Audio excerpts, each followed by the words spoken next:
Құрметті әріптестер, достар, Жымын Груп корпорациясының партнерлары, мен сіздерге қазір Жымын Груп корпорациясының маркетинг бірінші түрлі қалай жеткізу керек подачасын сіздерге арнайы түсіріп жатырмын. Маркетингті слайдпен дәл осылай түсіріңіздер. Қазіргі таңда бізде Жымын Груп корпорациясынан үлкен презентерлар дейміз, компанияның франшизасын сататын мықты презентерлар керек.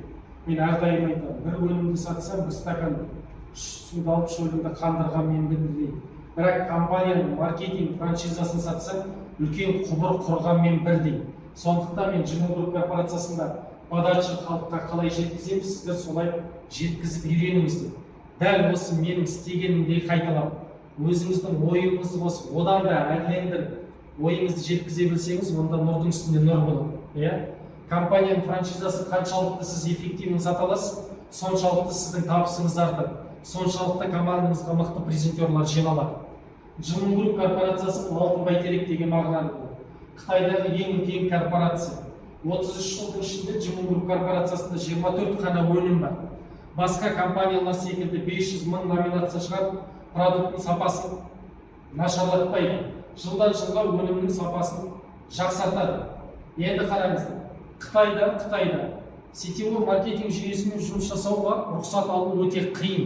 Қандай жағдайда ғана сетевой маркетинг жүйесімен жұмыс жасауға Қытайда рұқсат береді. Бірінші шарты, шикізат өзінен шығып, өзінің лабораториясында өндірілу керек. Ол бір. То есть шикізатты басқа елден, басқа компаниядан сатып алып, басқа компанияның лабораториясында өндіруге құқы жоқ. Егер сетевой маркетинг жүйесімен жұмыс жасайтын болса, шикізатты өзі келіп, өз лабораториясында өндіреді. Жымын Груп корпорациясының 870 гектар жері бар, шикізатты өзі келіп, өз лабораториясында өндіреді. Бірақ екінші шарты бар, резервный фондта 80 миллион юан ақша тұрады. Теңгемен санаған кезде 6 миллиард 500 миллион ақша. Доллармен санаған кезде 13 миллион доллар ақша резервный фондта тұрады. Оны мен не үшін айтып жатырмын? Сіздер де дәл солай айтасыздар. Мен бұны не үшін айтып жатырмын? Не үшін? Екі критериясын айтып жатырмын. То есть шикізат өзіне шығып, өз лабораториясында өндіру керек, немесе резервный фондта 80 миллион юан ақша тұру керек деп не үшін айтып жатырмын? Мысалы бізде дәл осындай проект ашылатын болса, бірінші халықты на бумажку тіркейміз. Қағаз жүзінде тіркейміз. Соның жинаған ақшасынан сайт жасатамыз. Одан кейін Казбат арқылы болсын, басқа нәрсе арқылы өнімге заказ береміз. И басқа компаниялардың өнімі секілді біз адамдарға назначение жазып бермейміз. 6 ай ішіңіз, 9 ай ішіңіз, 12 ай ішіңіз. Бұл жақта партнерлар 1 ай немесе 2 ай ішінде қаласаң результат ала бастайды. Өйткені өнімнің сапасы өте жоғары. Бір сөзбен айтқанда квантовый медицинамен жасалған. Квантовый не деп сұрасаңыздар, оны мен де білмеймін. То есть физиктар жауап бере алады осы сөзге. Сіздерде дәл осылай презентация барысын дәл осылай эффективно айтуымыз керек. Түсінікті ғой. Основатель ХБ өлкесінің депутаты, бұл кісінің әкесі ашқан, қазіргі таңда баласына мұра болып қалды. Осы кісі қазіргі таңда Жымын Груп корпорациясының басшысы. 1993 жылдан бері Жымын Груп корпорациясының тарихы тереңде жатыр. Алынған сертификаты, марапат қағаздары өте көп. Енді қараңыз. 1,5 ғасыр, 3 ғасыр, 3,5 ғасыр, 4,5 ғасыр компанияларды түбегейлі сатып алған. Серіктес емес. Партнерлар, сіздерде дәл осылай презентация жеткізулеріңіз керек. 33 жылдық жас компания неге 4,5 ғасыр, 3,5 ғасыр компаниялар түбегейлі сатып алған? Өйткені Жымын Груп корпорациясы 33 жылдың ішінде өз-өзін дәлелдеген. Государство тарапынан қолдау бар үлкен корпорация. Сондықтан бұл компаниялардың барлығын түбегейлі сатып алған. Түсінікті ғой. Ары қарай EIC бүкіл СНГ бойынша сатуға рұқсат етілген қағаз. Государственная регистрация, то есть Қырғызстаннан, Өзбекстаннан, Қазақстаннан заңды түрде тіркеліп істеп жатыр. Сертификат, бұл халал сертификат. Таза тек қана шөптерден жасалған өнім екенін түрінде құжатымыз. Продукты в ассортимент өте көп. Мына өнімдердің барлығы бізде сайтта, системада әрқайсысы 80% продажадан түспейді. Сұранысқа өте ие продукты. Бір бетке шашатын, бет күтіміне арналған бүріппесу дейміз, спрейдің өзімен бір мемлекет ашу болды. Бір мемлекет ашу болды. Бір карандашпен бір Өзбекстан ашылды. Бір коллагенмен Әзербайжан ашылды. Бір қандасалайтын өніммен Россия ашылды. Ал бұл жақта бүкіл комплекске сіздерге өнімге доступ бар. Адамның 12 мүшесі 360 буынына керекті өнімнің барлығын Жиналу корпорациясынан табасыздар. Түсінікті ғой? Енді қараңыздар. Маркетинг жүйесіне тоқталатын болса, маркетингқа толыққанды разбор. Бірінші түрлі табысы тек қана реферальный бонусқа ғана разбор жасайды. Партнерлар, бұл сабақ, презентацияны сіздер қалай жеткізу керексіздер. Соны түсіндіріп жатыр. Қараңыздар. Маркетинг классика накопительный. Осы уақытқа дейін бедан накопительный естіген шығарсыз, бірақ бұл классика накопительный. Бірінші түрлі табыс реферальный бонустың өзіне сіздер 500 мың теңгеден бастап 5 миллион теңгеге дейін табыс таба аласыздар. Иә, сіз қате істеген жоқсыз. 500 мың теңгеден бастап 5 миллион теңгеге дейін табыс таба аласыздар. Енді қараңыздар. Басқа компанияда жұмыс істеп опыт набирать еткен кісілер өз-өздеріне сұрақ қойып отыр. Обычно реферальный бонус одноразовый болады ғой. Мысалы, бір адам шақырса, мен одан максимум $20 ғана аламын. Одан кейін таппаймын. Бұл жақта қалай ол дарға 5 миллион теңге табыс табады деп айтып жатыр. Деп өз-өздеріңізге сұрақ қойдыңыздар. Енді мен сол 5 миллион теңге табысты реферальный бонустан табатыныңызды дәлелдеп беремін. Түсіндіңіздер ма? Енді қараңыздар, партнерлар, мен не үшін айттым? Реферальный бонустың өзіне 500 мыңнан бастап 5 миллионға дейін табыс табасыздар. Мен әлі сіз басын сызған жоқпын, көрдіңіздер ма? Мен қызықтыру мақсатында. Ол адамның өз-өзіне сұрақ қойсын деген мақсатта мен ключевой сөзді айттым. Тек қана осы бірінші түрлі табыс 5 ұрпақтан 5 уровеньнан түсетін реферальный бонустың өзінен 4 айдың ішінде командамдағы қыз-жігіттер однокомнатный, двухкомнатный, трехкомнатный квартира сатып алды. Командный бонусты айтып жатқан жоқпын. Матчинг бонус, тұрақтылық табысты айтып жатқан жоқпын. Тек қана 5 уровеньнан түсетін реферальный бонусты айтып жатырмын. Көрдіңіз ба? Екінші фишкасын айттым, бірақ мен әлі реферальный бонусты бастаған жоқпын. Не деп айттым? Однокомнатный, двухкомнатный, трехкомнатный квартира ақшаларын аласыздар, тек қана бірінші түрлі табыс реферальный бонустың өзіне. Енді қараңыз. Бұл бизнесті бастаған кезде 30 мың 75 теңгемен бастайсыз. Өміріңізде бір-ақ рет қана ақша саласыз, одан кейін гарантия беремін, что бұл компания еш уақытта ақша салмайсыз. Сізге 10% рефералка ашылады. Рефералка дегеніміз өзіңізден кейін 4 адам қойып глубинаңыздан тіркелсін. Сіз личный болып шақырмай қойыңыз. Әрқайсысы 30 мың 75-тен тіркелсін. Жалпы товарооборот 140 мың болды ма, әрқайсынан 10% аласыз, және де 20% дәрежеге көтересіз. Өте күшті нәрсе. Немесе үшінші я төртінші глубинаңызда бір адам 475 мың теңгемен тіркелсін, немесе в общем товарооборот 475 мың теңге болды ма, 30% дәрежеге тіркелді ма, оны шақырған адамда 30% ма, сізге 30% дәрежеге көтересіз. Енді қараңыздар. Осыны айтып болғаннан кейін бірден түсіндіріңіздер. Бірінші, халыққа бұл проекттің ұнап жатқан алғашқы бірден-бір үш себебі осы.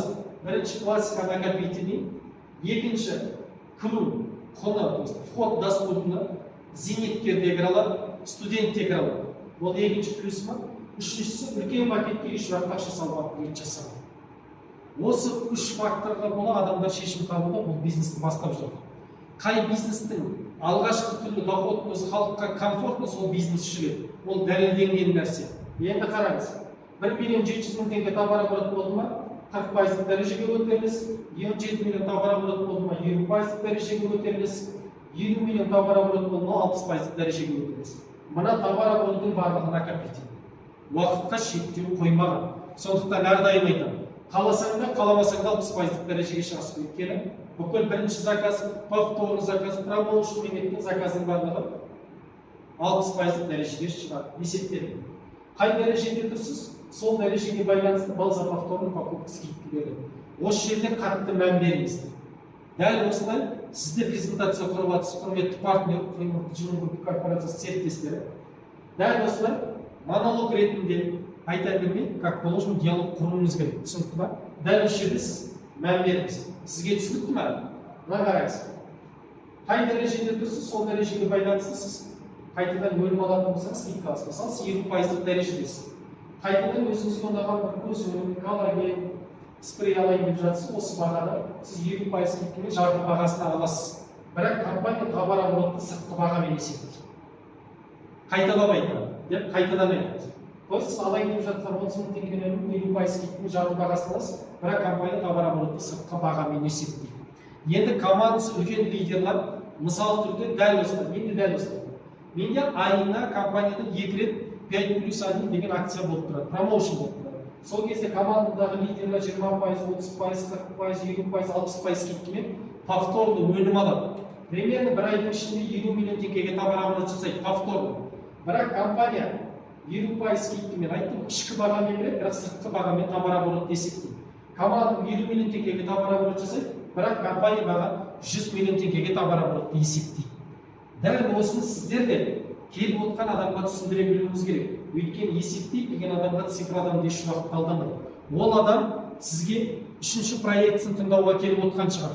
Неге? Өйткені ол командасы күтіп отқан шығар, ері өзі бір ізденісте жүрген шығар, бір күшті сетевой компанияны тауып жұмыс жасағысы келетін шығар. Сондықтан бұның фишкасын, айырмашылығын айтыңыздар. Сондықтан қазіргі таңда бинарный маркетингке еш уақытта жоламаңыздар. Бинарный маркетингтің реферальный бонусы одноразовый, бір-ақ рет аласыз, 5 ұрпақтан түспейді. Бір ма? Екінші, бинардан түсетін командный бонустың өзі одноразовый. Неге? Өйткені бірінші заказ бинардан өтеді, повторный заказ еш уақытта бинардан өтпейді. 10 линиялық дәл осындай классикадан өтеді. Ол демек екінші түрлі доход бинарда одноразовый. Үшінші түрлі доходы за уровень дегеннің өзі кейбір компанияларда 30%, кейбір компания 50%, то есть 50-ші уровеньға дейін ғана төлейді. Болды. Матчинг бонустың өзі одноразовый болады бинарный маркетингте. Неге? Өйткені лидердің бинардан қанша табады, содан ғана матчинг бонус береді. Повторный заказ классикадан өтетін болған соң, ол есептелмейді. Ондай одноразовый маркетингтерден бірінші қашыңыздар. Он жақтан сіздер күш табыс таппайсыздар.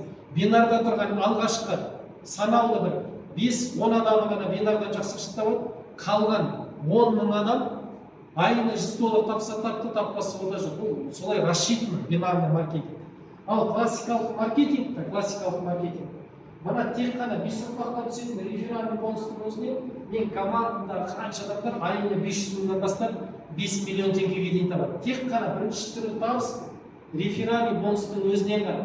Мен сол үшін айтамын, басқа компаниялардың рефералдысын, командный бонусын, тұрақты табысын қосқан кезде біздегі бірінші түрі доходқа жетпейді. Осыны сіздер айтуларыңыз керек бар. Дәл осы мен айтқанды сөзбе-сөз қайталаңыздар. Одан кейін адамдар отказ берсе мен білмеймін.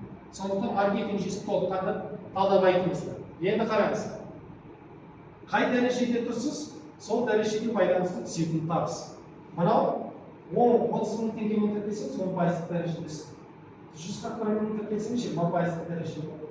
435 мың тіркелсеңіз 30% дәрежеде. Бұл тіркелгенге байланысты емес, өйткені бүкіл товарооборот накопительный. Бірақ 5+1 акция кезінде сіздердің түсетін табыстарыңыз мынау. Енді қараңыздар. 20% дәрежеде тұрған партнер.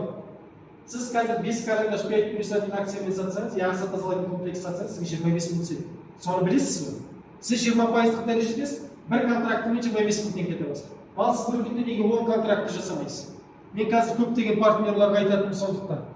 Айына өзің үшін айына 100 мың теңгеге таргетинг реклама болсын. 100 мың теңгеге сізге 300 бен 500 аралығында адам жазады. Соның 10%-ы 30 адамды тіркеш, 30 адамдар әрқайсысына 25 мың теңгеден есептеңізші. 10 адамнан 250 мың теңге, 20 адамнан 500 мың теңге, 750 мың теңге табыс етсін, 100 мың теңге реклама ақша саласыз. Ол бір ма? Ал 40% дәрежеде тұрған адам әрқайсысына 45 мың теңге табыс табады. Бес көзінің, ақша салады. 60% дәрежеде тұрған партнер әрқайсысы 65 мың теңге табады. Осыған қатты мән беріңіздер. Осыны келіп жатқан қонаққа да түсіндіріңіздер. Бизнес всегда 20% дәрежеден бастаған дұрыс. Түсінікті ғой? Ары қарай. Мына түсетін табыстардың барлығы таза, юанмен түсетін, расталмыш беріс комиссияны алып тастап, таза түсетін табысты айтып отырмыз. Түсінікті ғой? PV, CV деген жоқ бұл жақта. Басқа компаниялардан сатады. Сол фишкасына дейін айтыңыздар. Енді қараңыз. Бұл компанияға кірген кезде өміріңізде бір-ақ рет қана ақша саласыз, одан кейін бұл компанияға еш уақытта ақша салмайсыз. Дәл осы сөзімді дәлелдейтін анимацияның маркетинг тұр. Қазір осы жөнінде анимационный дәлелдейміз. Сіз де сөйтіп айтасыз. Бұл компанияға кірсеңіз, өміріңізде бір-ақ рет ақша саласыз, одан кейін гарантия беремін, что бұл компания еш уақытта ақша салмайсыз. То есть ай сайын активация жасап тұр, немесе личниктарға активация жасап тұрсын деген шарт қоймаған, әріптестер түсініңіздер. Дәл осыны сіздер сөзбе-сөз айтып жеткізулеріңіз керек. Дәл өзіңіз секілді минималмен тоже бастады. Бірінші шақырған досыңыз 10% дәрежемен бір адам, 20% дәрежемен бір адам шақыр, өз автомат түрде 20%-ға, сізде автомат түрде 20% дәрежеге көтердіңіз. Бірақ кірген суммаңыз өзгерген жоқ. Келесі бұл адамымыз 20% дәрежемен 20% дәрежеге 2 адам шақырып, оны шақырған адам 20%-ға, сіз болсаңыз 30% дәрежеге көтерілдіңіз. Бірақ кірген сумаңыз өзгерген жоқ. Түсінікті ғой? Мына кісіңіз 20%-мен шақырып, ол өзі 20%-ға, үстіндегі адам 20%-ға, сіз болсаңыз 40% дәрежеге көтерілдіңіз. Ескертіп айтайын деп, тыңдап отқан партнерға, досыңызға айтасыз, ескертіп айтайын. 40% деген ол 1.700.000 теңгенің орны. Оны сіз сатып алған жоқсыз, өйткені кірген сумаңыз өзгерген жоқ. Жаңағы сөзіме дәлел осы. Өміріңізде бір-ақ рет қана бұл компанияға ақша саласыз, одан кейін еш уақытта ақша салмайсыз. Осы анимационный дәлелдеп тұр. Көрдіңіз ба? Енді қараңыз. Әлі мен бірінші түр доход, маркетинг план, реферальный бонусты разбор жасап беріп отыр. Дәл осылай сіздер де разбор жасайсыздар. Енді қараңыз. Ең маңызды жеріне келдік, әріптестер. Осыны толыққанды тыңдаңыздар. Ең маңызды жеріне. 60% дәрежеге шыққаннан кейін. 60% дәрежеге шыққаннан кейін. Қаласаңыз да, қаламасаңыз да 60% дәрежеге шығыңыз. Өте күшті. Бұл компанияның бір күштісі содан. Қаласаң да, қаламасаң да 60% дәрежеге шығыңыз. Астыңыздағы лидеріңізді қаласа да, қаламаса да 20%, 30%, 40%-ға шығады. Неге? Өйткені бүкіл товарооборот накопительный. Уақытқа шектеу қоймаған. Бірінші партнеріңіз өзіне бір адам шақыра ма, өзіне 20% 25%, сізге 10% түседі. Қараңыздар. Басқа сетевойда бірінші линиядан 10%, екінші линиядан 7%, үшінші линиядан 5%, 3.01 деп процент азайып кете береді. Бұл жақта оған қарамай, екеуіңіздің арасында проценттің отношение бар. Бірінші линиядағы адам емес, мына тұрған адам 10 личник шақырса да, әрқайсынан 10% аласыз. Оның астындағы адамды 10 личник шақырса, әрқайсынан 10% аласыз. То есть глубина түскен сайын процент еш уақытта азаймайды. Ондай маркетинг жоқ. Енді қараңыз, мына кісінің командасы бір айдың ішінде 351 адам контракт жасайды, әрқайсынан 10%-тен 11 мың теңгеден 3.761.000 теңге табыс сіздің счетыңызға келіп түседі. Көрдіңіздер ме? Екінші лидеріңіз 40% дәрежеде өзіне 45, 20%, екеуіңіздің арасында 40 пен 60% арасында 20% разница бар. 20% 22 мың теңге сізге түседі. Мына кісінің глубинасынан 3 адам тіркелсе де әрқайсынан 20% аласыз. Дәл осыны айтасыз, то есть глубина түссе де процент азаймайды. Басқа компанияларда 0,5%-ке дейін азайып кетеді. Мен әлі реферальный бонустың өзін айтып отырмын сіздерге. Реферальный бонустың өзін. Енді қараңыз, мына кісінің командасы бір айдың ішінде әрқайсысы 5, 10 личниктер шақырады, бір айда, например, 140 адам. Мына 40%-ға командасы целый. Бір айдың ішінде 140 адам продажасы, әрқайсынан 20%-да 22.380 мың теңге табыс сіздің счетыңызға келді. Мынау сізге түсіп отқан 7 миллион теңге ақша реферальный бонустың өзінде. Енді қараңыз, 40% дәреже тұрған партнеріңіз 20% дәрежеге көтерді. Көрдіңіз ба? Сіз қаншалықты тек қана бірінші түрлі доход реферальный бонуста қаншалықты толық разбор жасай білесіз, қалғанына ойланбай кіреді. Сіз бірінші түрлі доходты толық разбор жасап үйреніңіз. Сол кезде қарасыз, мықты презентер боласыз, мықты компания франшизасын сата аласыз. Түсінікті ғой? Ары қарай 30% дәреже тұрған партнер 30% өзіне түседі, 30% сізге түседі. Дәрежесіне байланысты табар. 20%-дан ең азы бұл кісі кетсе 25 мың. Ең көбі 40%, 44 мың теңге сізге түседі. Түсіндіңіз ба? Мына кісінің енді глубинасынан ширинасы өтсе де әрқайсынан 44 мың аласыз. Процент азаймайды глубинаға түскен сайын. Осы бес ұрпақтан түсетін табысты сіз айтуыңыз керек. Енді қараңыз, мен әрдайым айтамын. 60%-лық дәрежеге шыққаннан кейін, ал мен сізге айтып отырмын, қаласаңыз да, қаламасаңыз да 60%-лық дәрежеге шығасыз. 60%-лық дәрежеге шыққаннан кейін, сізде личник тіркеудің азарты басталады. Сіз уже охотник бола бастайсыз. Неге? Потому что бірінші түрлі табыс реферальный бонустың өзінен сіз 4 айда однокомнатный, двухкомнатный квартира ақшасын табатын дәмін сездіңіз. Түсіндіңіз ба? Өйткені тек қана реферальный бонус бес ұрпақтан түсетін табыстың өзінен однокомнатный, двухкомнатный квартираның ақшасын тауып жатыр. Мен соны сіздерге дәлел ретінде анимационно арнайы дайындадым, что осыны түсіну үшін. Сіздер де дәл осылай жеткізулеріңіз керек. Өйткені ол келіп отқан адам, қарызға батып отқан адам, кредитқа кіріп кеткен адам, ипотекасы бар адам, машинасын кредит қалған, даже коммуналкасын, даже баласын садик төлей алмай отқан адам. Сіз компанияның франшизасын мүмкіндігін көрсетіңіз. Ол адам сізге алдағы уақытта рахмет айтатын болады. Сіз өз бас пайдаңызды ойламаңыз, халықтың көзін ашамын, санасын ашамын деп қана істеңіз мына бизнесті. Біз өзіміз осылай істеп жатырмыз. Кейбір адамдар бар, далақтап жүр, өзінің қара басын ойнап. Ана сетевойға бір басын кіріп алып, бір кіріп алайын, мына сетевойдың басына өзім ақша таптан болды, қалғандарды таппасам болды, главный өзім тауып алсам деп далақтап жүрген адамдар. Бір жылда 4 проект ауыстыратын адамдар. Сен наоборот, халықтың білімін аш сетевой бизнесқа. Маған келеді көп адам, Дархан бинармен істеген дұрыс па, классикамен істеген дұрыс па? Классиканың да классикасы бар, бірақ бинарға жолама деп айтамын. Неге? Өйткені бүкіл бинарный маркетинг одноразовый. Рефералка одноразовый, командный бонус одноразовый, матчинг бонус одноразовый. Рефералка өтпеген соң айтып, үйлерін қосып қойып жатыр. Как кооперативтің системасымен үй береміз деп. Естеріңізде болсын, сетевой бизнес еш уақытта үй бере алмайды. Государство оған рұқсат бермейді, кооперативтің өзіне рұқсат бермейді. Просто статустан береді. Сондықтан халықты үй арманмен, ожидание, прогнозбен өмір сүретін проектіге шақырудан қашыңдар. Жастарыңыз болса 40-тан бастап 60-қа келіп қалған, ол 65-ке, 60-қа келген, 50-ге келген кісілер бар. Ана кісілерді көрсем мен өзім ұяламын. Сетевойдан сетевой ауыстырып жүреді. Өзі бір сетевойдан результат жасай алмайды. Еще екінші сетевойға барып береді. Не үшін бармын десе білмейді, өйткені маркетинг есептеу білмейді. Мен ойлаймын, егер маркетинг есептеп Жымын Групп корпорациясын, ананың 6 түрлі доходымыздың Жымын Групп корпорациясының бірінші түрлі доходына жетпейді ана. Түсетін маржасы. Бірақ далақтап жүр ана проекттерді. Мен таң қаламын, мен айтамын, есептей білген адамға цифр адамды еш уақытта алдамайды. Болды, Жымын Групп корпорациясында статусный болезнь, звездный болезнь жоқ. Оны келіп отқан адамдарға да айтамыз. Қай жерден көріп отырсың? Серебро шығар, золото шығар деген. 60% өзі накопительный. Өзің 60-қа шығасың, когда астында 4-50 шыққан кезде деп те айтып атқан жоқ.